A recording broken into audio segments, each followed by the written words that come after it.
PE works primarily by combating avoidance and promoting emotional processing. I'm going to say that again because it's really important. Combating avoidance and promoting emotional processing.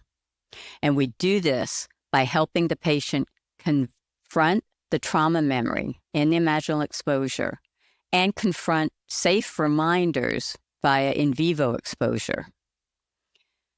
One of the kind of theoretical formulations of PTSD is that we think of it as being comprised of a fear structure. And so that's a memory, that's the fear memory.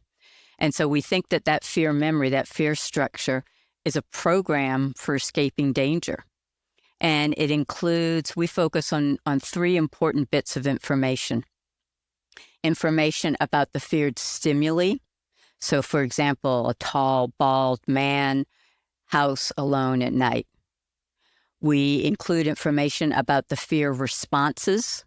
For example, freezing, screaming, heart pounding, crying.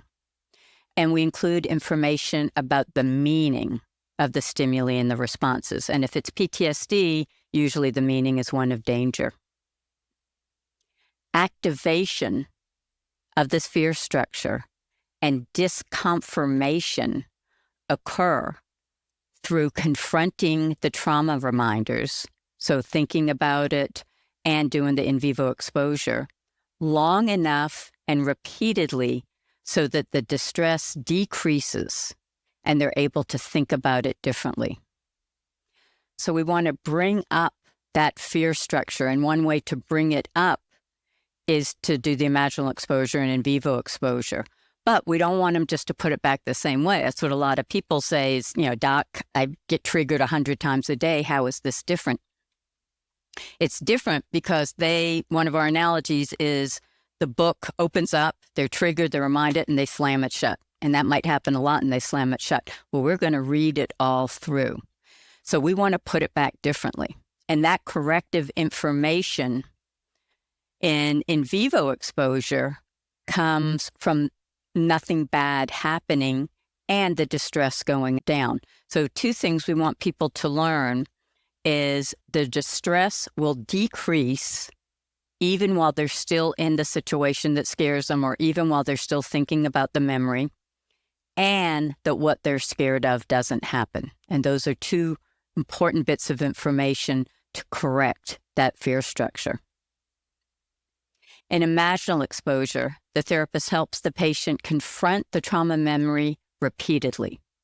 Once the distress decreases, then they're able to think about it differently. This happens naturally as they recount the memory and really examine what happened and what they did or didn't do, and during the processing after the imaginal exposure, when the therapist is asking questions to make explicit what the therapist is seeing. So, for example, I might ask questions. We did it 3 times today. What did you notice from the first to the second to the third? And they might say, I remembered more. And then by the third time, it got easier. So it might look that way to me. I want to make sure the patient knows that it's getting easier. Or, we've been doing this for several sessions now.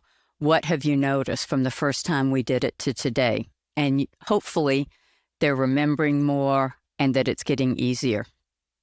But we want to ask those questions to make it explicit. We're also going to ask questions to make it explicit about the details. For example, by going over it and over it and over it when people have been blaming themselves for years. A lot of times, just by listening to the tape, by doing the exposure, they'll come in and they'll say, I don't know what I thought I could have done. There were 5 of them and there was 1 of me. And so they'll correct that information just by going through the details. We will also pay a lot of attention to the context. And I'm going to ask questions about that. For example, what a war veteran might have done in a war zone is not how they would behave in civilian life. And the context matters. If people are trying to kill you and every which way you turn, there's someone shooting at you, you're going to behave in a way that's appropriate for that context. what happens is then they remember how they behaved and it haunts them. And we have to remind them that the context really matters. A lot of times they'll come up and they'll realize just by going through the exposure, I did everything I could. So we'll get these cognitive changes a lot of times just by going through the exposure, but with the emotional processing, we want to make it explicit what we're seeing.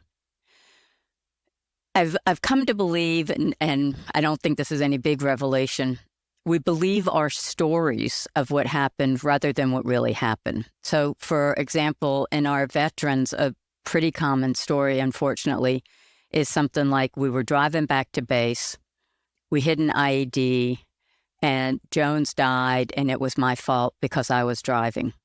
And so if you can't even think about it, if they're avoiding think about it and don't even go there, then they can't possibly think about it differently. And so it just gets stuck there that it was my fault. So by going through the imaginal exposure over and over and asking for details, it might change for them.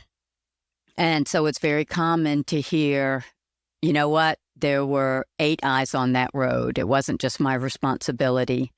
The insurgent planted the IED so that no one would see it.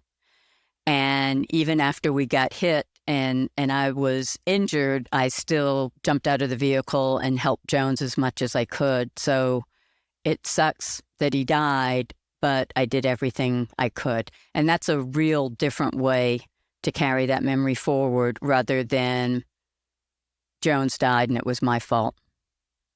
And this is part of what we're aiming for in prolonged exposure.